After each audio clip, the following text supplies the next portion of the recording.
Welcome to GoodWe training series. Today we will take you through the EzManager3000 series unboxing and installation. Unboxing. Here is the EzManager3000 series box. Here are the components included in the accessory box. Introduction of the EzManager3000. Take a look at the appearance of EzManager3000 from different views. There are many ports in EzManager3000. Installation of the EzManager3000. We first mount the equipment on the rails. Plug the connector into the power adapter.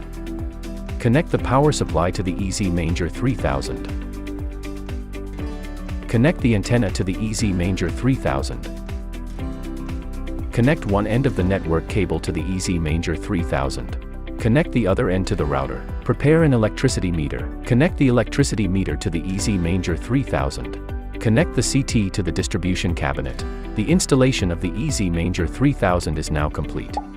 Thank you for watching. For more installation and configuration videos of GoodWe training series, please visit our GoodWe community and stay tuned to our official account.